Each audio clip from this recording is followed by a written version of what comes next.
ਵਾਹਿਗੁਰੂ ਸਾਹਿਬ JIO. Bilawal ਮਹਲਾ ਚੌਥਾ। ਹਮ ਮੂਰਖ ਮੁਗਧ ਅਗਿਆਨ ਮਤੀ, ਸ਼ਰਨਾਗਤ ਪੁਰਖ ਅਜਨਮਾ। ਹਮ ਮੂਰਖ ਮੁਗਧ ਅਗਿਆਨ ਮਤੀ, ਸ਼ਰਨਾਗਤ ਪੁਰਖ ਅਜਨਮਾ। ਕਰ ਕਿਰਪਾ ਰਖ ਲੇਵੋ ਮੇਰੇ ਠਾਕੁਰ, ਹਮ ਪਾਥਰ ਹੀਨ ਅਕਰਮਾ। ਮੇਰੇ ਮਨ ਭਜ ਰਾਮ ਨਾਮੈ ਰਾਮਾ। ਗੁਰਮਤਿ ਹਰ ਰਸ ਪਾਈਐ, ਹੋਰ ਤਿਆਗੋ ਨਿਹਫਲ ਕਾਮਾ। ਰਹਾ ਹਰ ਜਨ ਸੇਵਕ ਸੇ ਹਰ ਤਾਰੇ, ਹਮ ਨਿਰਗੁਣ ਰਾਖ ਉਪਮਾ। ਤੁਝ ਬਿਨ ਅਵਰ ਨਾ ਕੋਈ ਮੇਰੇ ਠਾਕੁਰ, ਹਰ ਜਪੀਐ ਵੱਡੇ ਕਰਮਾ। ਨਾਮਹੀਨ ਤ੍ਰਿਗ ਜੀਵ ਤੇ, ਤਿਨ ਵੱਡ ਦੁਖ ਸਹਮਾ। ਹੋਏ ਫਿਰ ਜੋਨ ਪਵਾਈ ਹੈ, ਮੰਦ ਭਾਗੀ ਮੂੜ ਅਕਰਮਾ। ਹਰ ਜਨ ਨਾਮ ਆਧਾਰ ਹੈ, ਤੁਰ ਪੂਰਬ ਲਿਖੇ ਵੱਡ ਕਰਮਾ। ਗੁਰ ਸਤਿਗੁਰ ਨਾਮ ਦ੍ਰਿੜਾਇਆ, ਜਨ ਨਾਨਕ ਸਫਲ ਜਨਮਾ। ਹਰ ਜਨ ਨਾਮ ਆਧਾਰ ਹੈ, ਤੁਰ ਪੂਰਬ ਲਿਖੇ ਵੱਡ ਕਰਮਾ। ਗੁਰ ਸਤਿਗੁਰ ਨਾਮ ਦ੍ਰਿੜਾਇਆ, ਜਨ ਨਾਨਕ ਸਫਲ ਜਨਮਾ। ਵਾਹਿਗੁਰੂ ਜੀ ਕਾ ਖਾਲਸਾ, ਵਾਹਿਗੁਰੂ ਜੀ ਕੀ ਫਤਿਹ। ਜੁਗੋ ਜੁਗਾ ਟਲ ਧੰਨ ਧੰਨ ਗੁਰੂ ਗ੍ਰੰਥ ਸਾਹਿਬ ਜੀ। ਗੁਰੂ ਪਾਤਸ਼ਾਹ ਜੀ ਦੀ ਅਪਰਪਾਰ ਬਖਸ਼ਿਸ਼ ਸ਼ਾਮ ਸਮੇਂ ਦੇ ਦੀਵਾਨਾਂ ਨੂੰ ਅਸੀਂ ਮਾਣ ਰਹੇ ਹਾਂ। ਗੁਰਬਾਣੀ ਵਿਆਖਿਆਨ ਜੋ ਇਸ ਸਥਾਨ 'ਤੇ ਮੁਸਲਸਲ ਚੱਲਦੀ ਹੈ, ਉਸ ਵਿੱਚ ਬਿਲਾਵਲ ਰਾਗ ਚੱਲ ਰਿਹਾ ਹੈ। ਗੁਰੂ ਰਾਮਦਾਸ ਸਾਹਿਬ ਦੁਆਰਾ ਉਚਾਰਨ ਕੀਤਾ ਗਿਆ ਇਹ ਮੁਕਾਮੀ ਸੰਦੇਸ਼ ਅਸੀਂ ਵਿਚਾਰ ਰਹੇ ਹਾਂ। ਸ਼ਬਦ ਆਪ ਜੀ ਬੀਤੇ 'ਚ ਵਿਆਖਿਆਨ ਦੇ ਵਿੱਚ ਸੁਣ ਰਹੇ ਸੀਗੇ, ਉਹੀ ਸ਼ਬਦ ਹੈ। ਇਹਦੇ ਜੋ ਰੈਸਟ ਆਫ ਪਦੇ ਬਚੇ ਨੇ, ਉਹਨਾਂ ਦੀ ਵਿਵੇਚਨਾ ਅੱਜ ਹੋਏਗੀ।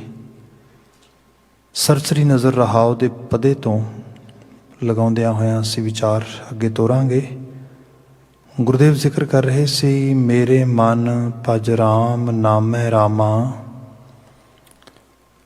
ਹੇ ਮੇਰੇ ਮਨੁਆ, ਤੂੰ ਭਜਨ ਕਰ ਉਸ ਰਮੀ ਹੋਈ ਹਸਤੀ ਦੇ ਨਾਮ ਦਾ, ਜਿਹਦੇ ਸਦਕਾ ਸਭ ਕੁਝ ਵਿਦਵਾਨ ਤੇ ਮੌਜੂਦ ਆ।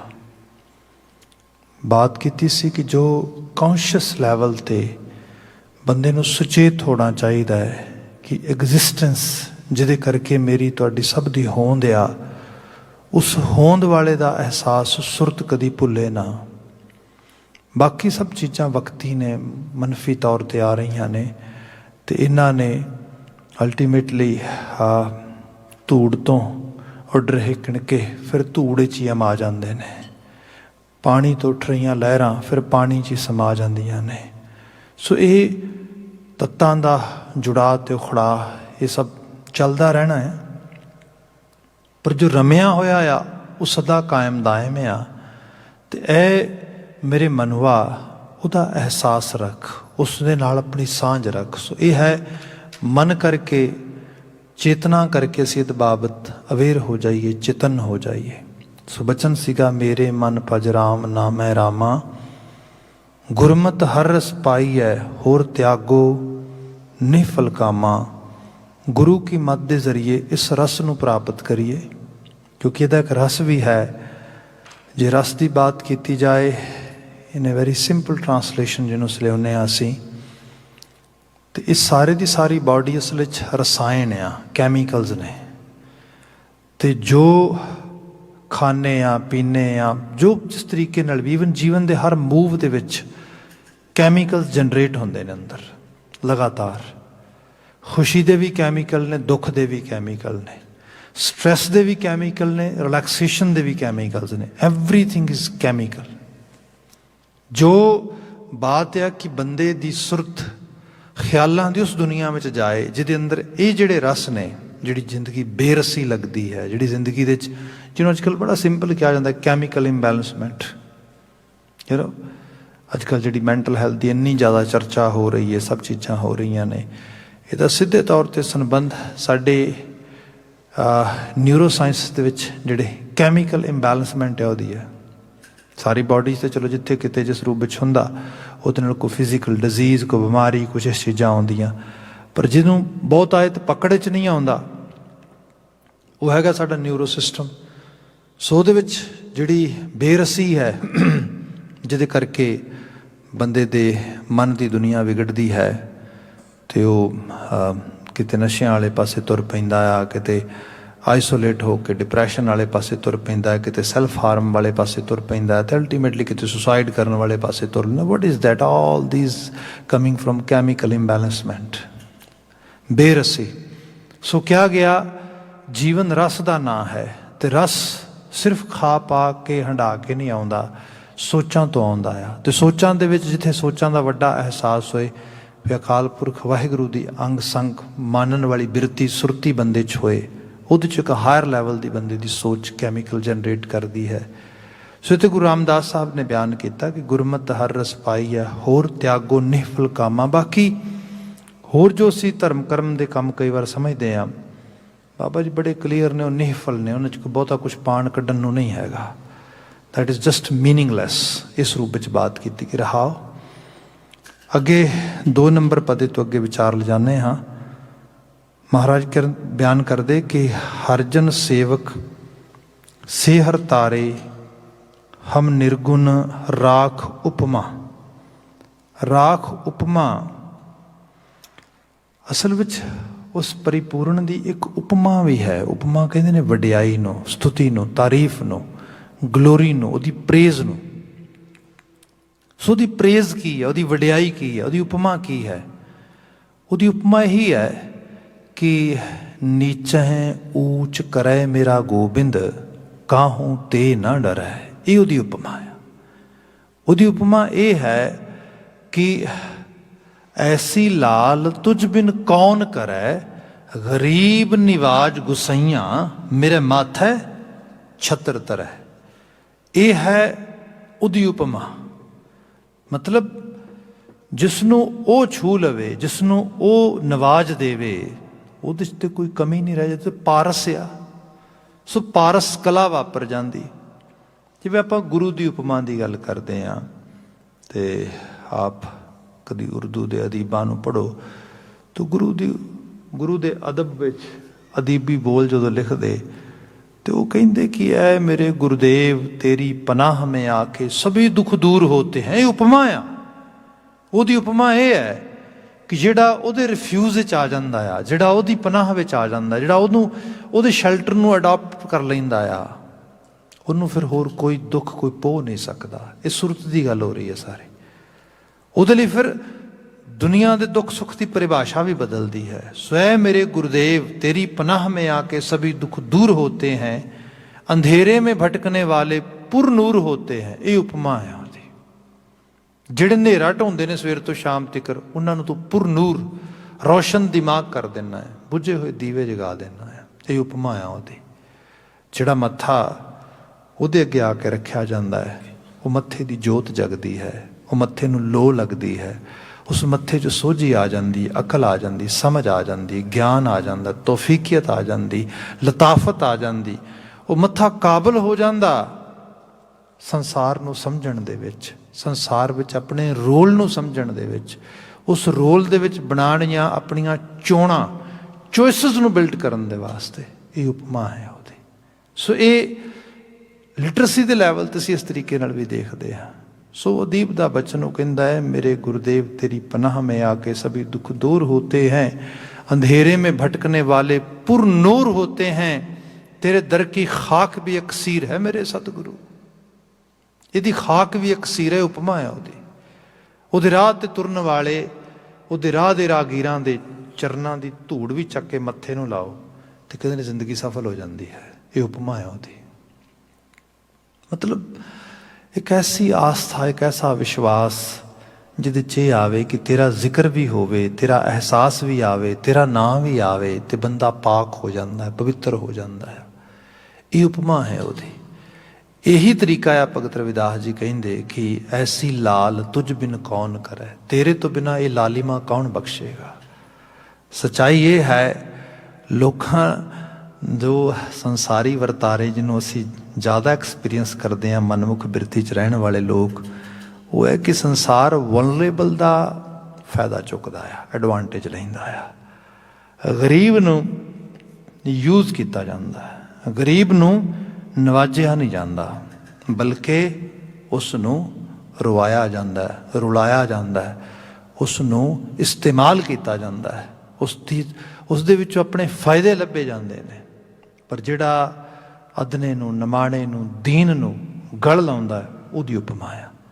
ਸੋ ਉਹ ਹੈ ਕਿ ਕਿਆ ਗਰੀਬ ਨਿਵਾਜ ਗੁਸਈਆਂ, ਉਹ ਹੈ ਨਵਾਜਿਸ਼ ਕਰਨ ਵਾਲਾ। ਇਹ ਉਪਮਾ ਹੈ ਉਹਦੀ।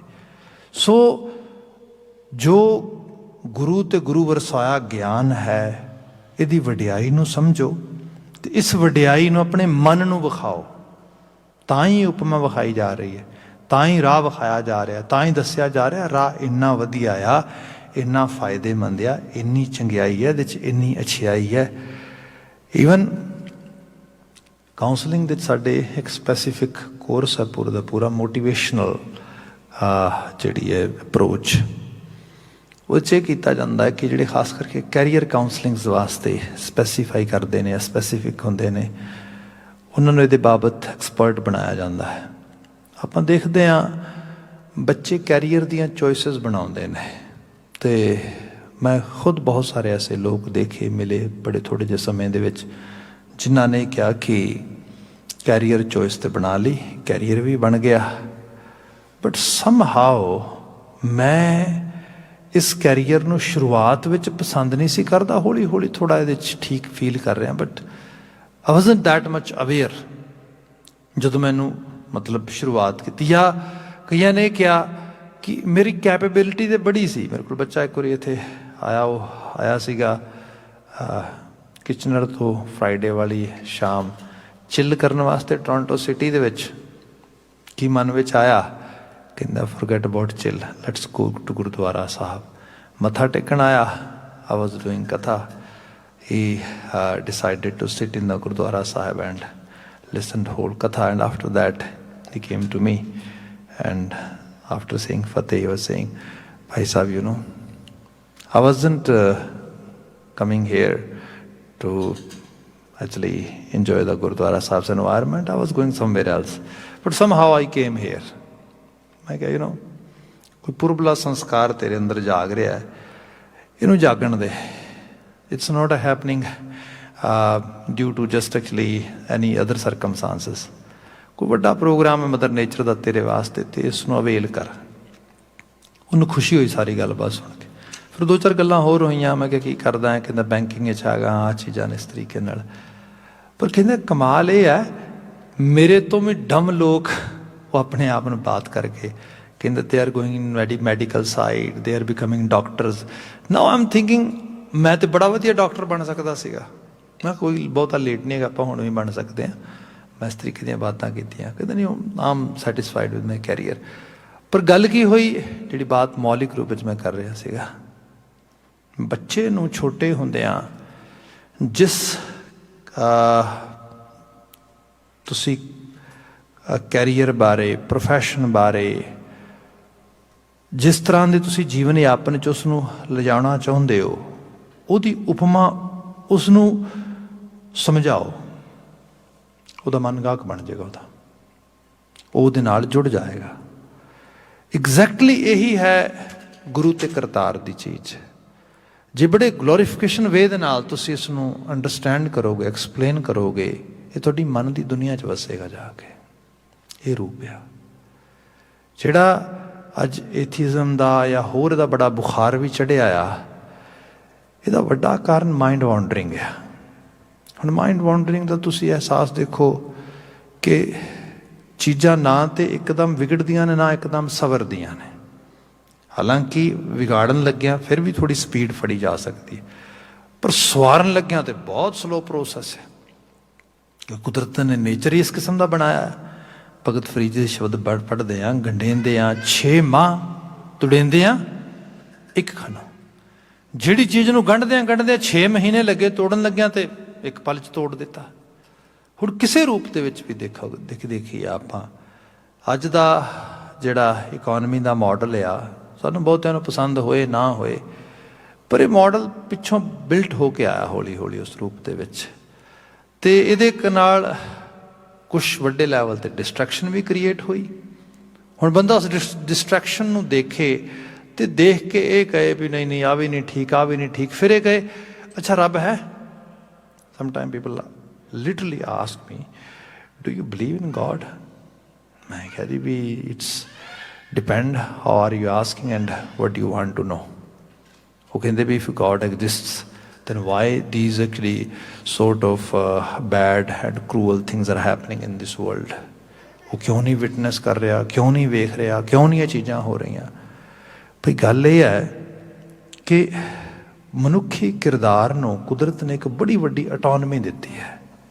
ਮੈਂ ਉਹਦੇ ਨਾਲ ਬੜੀ ਡਿਟੇਲ 'ਚ ਬਾਤ ਕੀਤੀ ਸੀ।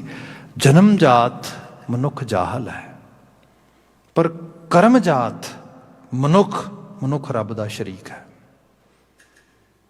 ਜਨਮ ਜਾਤ ਦੇ ਕੋਲ ਕੁਛ ਨਹੀਂ ਹੈਗਾ, ਪਰ ਜੇ ਐਫਰਟ ਪਾਏ, ਆਪਣੀ ਐਨਰਜੀ ਨੂੰ ਕਿਸੇ ਪਾਸੇ ਜਿਹੜਾ ਹੈਗਾ ਡਾਇਵਰਟ ਕਰੇ, ਕਨਵਰਟ ਕਰੇ ਕਿਸੇ ਲੈਵਲ 'ਤੇ, ਅਤੇ ਜੋ ਚਾਹੇ ਉਹ ਬਣਾ ਕੇ ਰੱਖ ਦੇ। ਅਤੇ ਸਾਡੇ ਸਾਹਮਣੇ ਹੈ ਸੰਸਾਰ। ਮਤਲਬ ਕਾਲਾ ਬੋਲਾ ਹਨੇਰਾ, ਰਾਤ ਪੈਂਦੀ, ਚਿੜੀਆਂ ਪੰਛੀ ਪਰਿੰਦੇ ਸਭ ਉਹ ਕਹਿੰਦੇ ਕਿ ਡਨ। ਬੰਦਾ ਅੱਜ ਕਿਹੜੀ ਦੁਨੀਆ 'ਚ ਬੈਠਾ ਤੁਸੀਂ ਦੇਖੋ।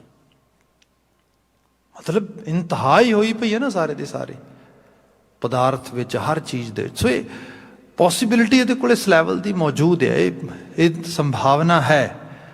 ਪਰ ਇਸ ਸੰਭਾਵਨਾ ਨੂੰ ਨਾਲ ਲੈ ਕੇ ਮਨੁੱਖ ਜਦੋਂ ਯੂਨੀਵਰਸਲ ਲਾਜ਼ ਨੂੰ ਪ੍ਰੋਪਰਲੀ ਐਕਸੈਪਟ ਅਤੇ ਅਡੋਪਟ ਕਰਕੇ ਨਹੀਂ ਚੱਲੇਗਾ, ਅਤੇ ਅਲਟੀਮੇਟਲੀ ਡਿਸਟਰੈਕਸ਼ਨ ਕ੍ਰੀਏਟ ਹੋਏਗੀ।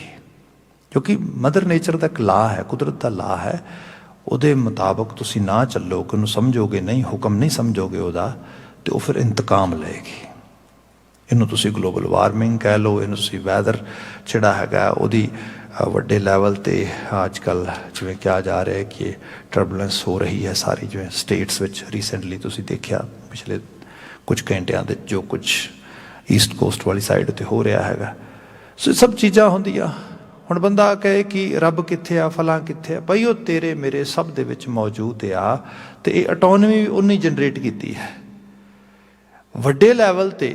ਕਿਉਂਕਿ ਪਿੱਛੇ ਅਜਨਮੇ ਦੀ ਗੱਲ ਹੋ ਰਹੀ ਸੀ, ਕੋਈ ਅਵਤਾਰ ਪੂਜਾ, ਕੋਈ ਪੈਗੰਬਰ ਪੂਜਾ। ਇਹਨੂੰ ਛੱਡ, ਧਰਤੀ 'ਤੇ ਆ ਜਾ, ਆਪਣੇ ਫਰਜ਼ਾਤ ਨੂੰ ਸਮਝ। ਫਰਜ਼ਾਤ ਦੇ ਵਿੱਚ ਇਹ ਹੈ, ਮੇਰੇ ਕੋਲ ਮੇਰਾ ਮਨਵਾ ਹੈ, ਮੈਂ ਇਸ ਮਨਵੇ ਨੂੰ ਚੰਗੇਰੇ ਪਾਸੇ ਲਾਵਾਂ, ਉਪਮਾ ਕਰਾਂ, ਉਪਮਾ ਸਮਝਾਂ ਕਿਸ ਚੀਜ਼ ਦੀ? ਭਲੇ ਦੀ, ਚੰਗੇ ਕੰਮ ਕਰਨ ਦੀ, ਚੰਗਾ ਹੋ ਸਕਣ ਦੀ, ਚੰਗਾ ਬਣ ਸਕਣ ਦੀ, ਚੰਗਿਆਈ ਵੰਡ ਸਕਣ ਦੀ। ਇਹੀ ਗੁਰੂ ਸਿਖਾ ਰਿਹਾ। ਜੇ ਇਹਦੀ ਉਪਮਾ ਸਮਝਾਂਗੇ ਤੇ ਫਿਰ ਇਹ ਮੇਰਾ ਰੋਲ ਕੀ ਹੈ? ਮੇਰਾ ਰੋਲ ਫਿਰ ਨੂੰ ਹੋਰ ਡੀਪ ਲੈਵਲ 'ਤੇ ਦੇਖੋ, ਇਹੀ ਗੁਰਮਤ ਹੈ। ਮੇਰਾ ਰੋਲ ਬੀਇੰਗ ਏ ਫੈਮਿਲੀ ਤੋਂ ਸ਼ੁਰੂ ਕਰੀਏ, ਇੱਕ ਸਨ, ਇੱਕ ਡਾਟਰ, ਇੱਕ ਬ੍ਰਦਰ, ਇੱਕ ਸਿਸਟਰ, ਇੱਕ ਲਾਈਫ ਪਾਰਟਨਰ। ਫਿਰ ਅਗਲੇ ਪੜਾਅ ਦੇ ਵਿੱਚ ਆ ਜਾਈਏ ਇੱਕ ਫਾਦਰ, ਇੱਕ ਮਦਰ। ਫਿਰ ਅਗਲੇ ਪੜਾਅ ਵਿੱਚ ਆ ਜਾਈਏ ਰਿਲੇਸ਼ਨਸ਼ਿਪ ਸਾਰੀਆਂ ਗਿਣ ਲਵੋ। ਫਿਰ ਸੁਸਾਇਟੀ ਦੇ ਇੱਕ ਮੈਂਬਰ ਦੇ ਤੌਰ 'ਤੇ ਗਿਣ ਲਵੋ। ਇਹ ਸਭ ਇਹੀ ਰੋਲ ਨੇ ਸਾਰੇ। ਜੇ इन्हां सारियां दे विच मैनूं सही दी उपमा मिल जाए, सही दी उपमा कि एक चंगेरा बेटा बनन दी वैल्यू होए, मैनूं चंगेरी बेटी बनन दी, चंगेरा सब, तो सारे च मैं कहा कि मैनूं कौन गाइड करेगा। बाणी कहती अल्टीमेट सोर्स तैनूं गाइड कर रहा आ, तू ਉਹਦੇ प्रति अकाउंटेबल हैगा आ। इत्थों फिर बात हायर लैवल ते आ जाती। गुरु रामदास साहब इत्थे जिहड़ा मैं बयान करदे, कहते कि हरजन सेवक से हर तारे हम निर्गुण राख उपमा। जिहड़े हरी दे सेवक बने वो हरी ने आप तार ले, ते हरी दे सेवक पहले ही बात हुई है, कोई ਉਹਦੀ कोई शक्लो सूरत बना के ते पूजनी नहीं, ਉਹਦੇ सेवक किवें बनोगे। ਉਹਦੇ सेवक ते इस सेवा दा सैल्फलैस सर्व करन दा रूप समझ के चलोगे। क्या हरजन सेवक से हर तारे, उन्होंने तार लेंदा है। पर गुरु रामदास साहब कहते कि मैं हम निर्गुण राख उपमा, तेरी उपमा ये भी है मुझद ने मनुख वर्गे तो कुछ कई बार चंगे काम भी नहीं हो पाते, पर तू मैनू भी तार लेगा, भाव मैनू भी इन्हां कम्मां च ला लवेगा, मैनू भी सेवक बना लेगा, मैनू भी सेवादार बना लेगा। यदी बात हो रही है। अगला बचन लिखिया, तुझ बिन अवर ना कोई मेरे ठाकुर हर जपिया वड्डे कर्मा।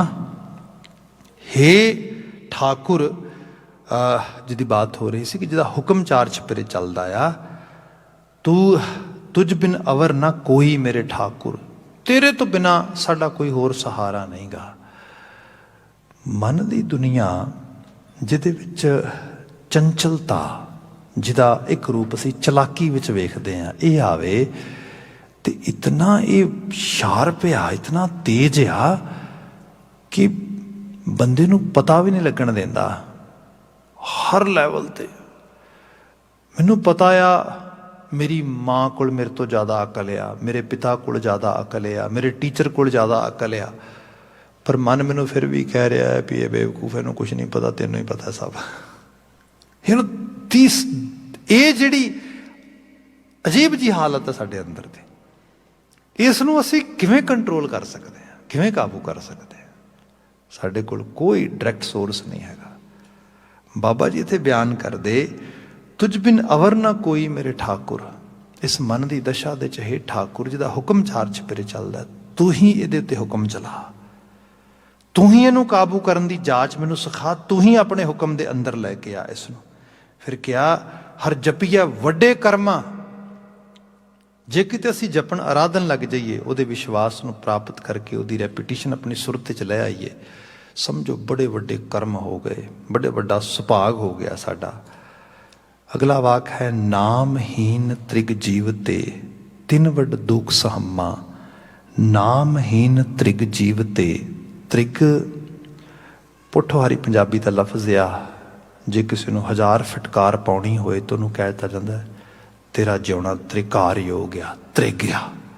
सो सब कहते नामहीन त्रिग जीव ते, नाम तो हीणे मनुख वो त्रिकार योग ने। उन नाम तो हीणे रब्बी एहसास तो हीणे, जिन्होंने ये एहसास नहीं गा कि वो मेरे तेरे सब दे च मौजूद हो के सानू सब दे शो नू रन कर रहा है। दो चीज़ां बंदे दे अंदर बड़ियां जोरावर ने, एक डर जिन्हों असीं फियर कहने आ, fear to get fail, fear to get lose anything, fear to actually get exposed in this world. क्योंकि बंदा बहुत कुछ अपने आले दुआले ते अपने अंदर लुको के तुरया फिरदा है, फियर आ। दूसरा, जे किते ये फियर ना आवे साडे अंदर, ये नहीं तो फिर दूसरा पता की होएगा, ego, me and my self, मैं तोप हाँ, मैं बला हाँ, मैं आया। ये दोनों का कंबीनेशन है, ये ही जा रहे हैं। यदि रिप्लेसमेंट नाम आ, नाम या एक लैवल ते बंदे नूं निरभै बना देंदा है। सोहेला साहब का तुसीं लिटरी तौर पर वाक पढ़ो, तुम गावो मेरे निरभौ का सोहेला। सोहेला भी उपमा ही है, मतलब एक चंगेरा सुहाग का गीत गाना। तो हुण उहदा गीत की गाना आ कि वह जो मन में आ जाता, मन के सारे डर चुके जाते हैं। निरभौ जपै सगल पौ मिटै। तुम गावो मेरे निरभाओ का सोहला, हूं वारी जित सोहल है सदा सुख होए। डर तो विहीन बंदा सदा सुखी है, ये बात आ गई। दूसरा ये नाम का मायना यह है कि जिथे जिथे नाम आएगा उत्थे उहदे हुक्म नूं समझण दी ताब होएगी ते हौमै कटेगी। जिन्होंने जपजी साहब च लिटरली तौर पर बाबा जी ने बयान किया कि नानक हुक्मै जे बुझै तां हौमै कहे ना कोई। फिर कोई दूरों भी आवाज़ दे के नहीं कह सकता हंकारी बहुत है भाई, ये बचा हो गया। सो इन्हां दोनों की रिप्लेसमेंट नाम है। जिथे नाम नहीं गा, नाम तो हीणा मनुख आ। आइदर ही और she is living under the impression of fear. तो अज तो साइकोलॉजी ते बड़ी डिटेल च गल की जाती है कि जिन्ने लोग एक्सट्रावर्टेड्स ने, जिन्ने लोग बहुत ज़्यादा रौला पाउंदे ने, पार्टी करने वाले ने, सब चीज़ों के उन्होंने एक अजीब डर पिया आ। उस डर नूं एड्रैस करी जाते, डर नूं एड्रैस करी जाते। आप हैरान होवोगे, मैं तो मैरिज काउंसलिंग बहुत डिटेल जिहड़ियां चीज़ां समझ रहा हाँ। डे बाई डे साडे विआह जिहड़े ने ये बड़ी फैट वैडिंग्स कन्वर्ट हो जाते हैं, मतलब बेतहाशा।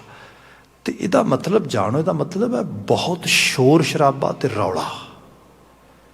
इसदा जिहड़ा मायना निकलदा वो है कि the individuals who are taking a commitment for a married life, they are so anxious. इन्नी ज़्यादा एंगजाइटी है कि उन्होंने एड्रैस नहीं कर सकते। तो जो एंगजाइटी बहुत वध जाती है तो फिर बंदा या रौला पाउण लग जाता है या रौला अपने दुआले कर लेंदा है। सुने कुछ ना मैनू, ये सारा ग्लैमर इस चीज़ का भरिया होया है। तो इहो जी दुनिया दे विच जीण वाला बंदा जो सही रूप में देखा जाए तो त्रिकारयोग ही जिउणा है, सच तो टुट के जी रहा है। तो क्यों नहीं उन्होंने एड्रैस करता जिहड़ी चीज़ तैनूं बॉदर कर रही है। दूसरे लैवल ते जे किते कुछ चल भी रहा किसी तरीके दे नाल, कोई शो रन हो गया, कोई क्रियाकलाप सही तरीके नाल चल गई, तो मेरा अंदर मैनूं दस रहा आ कि ये आपां एक दिन बड़ी डिटेल च बात की सी, मैनूं याद पैंदा आ फ्रॉड सिंड्रोम दी। उहदे विचों निकलण दा भी तरीका यही है कि बंदा के करन कराउण वाला आपे आप आ। मुझ मिट्टी नूं वडियाई दित्ती आ उसने। यह है नाम दा जाविया, idiom of name, idiom of existence, idiom of believe in existence. इत्थे बाबा जी ने बात की जिहड़ा ये नहीं समझदा नामहीन त्रिग जीव ते तिन वड दुख सहमा, उन्हां लई वड्डे दुखां दा जिहड़ा हैगा वो सहम सिरजिया जा रहा है। वो फिर जोन पवाइयां मंदभागी मूड अकर्मा, फिर वो तो रीइनकारनेशन जिउंदे जूना भोग रहे ने, मर के तो फिर उन्हें कित्थे जाना, वो साइकिल चलता रहेगा। हर जन नाम आधार है, तुर पूर्व लिखे वड कर्मा, हरी दे जन वास्ते नाम ही आधार है। तो पूर्व लिखिया कोई कर्म सुभाग देंदा है तो जागदा तो उहदे चों बात बनती है। बिल्कुल अंतरी लाइन आ, गुर सतगुरु नाम दृढ़ाया जन नानक सफल जनामा। हे नानक कह मेरे गुरु सतगुरु ने ये नाम मैनू दृढ़ करा दिता, मैनू इस चीज़ नूं मेरी सुरत च पक्का पा दिता।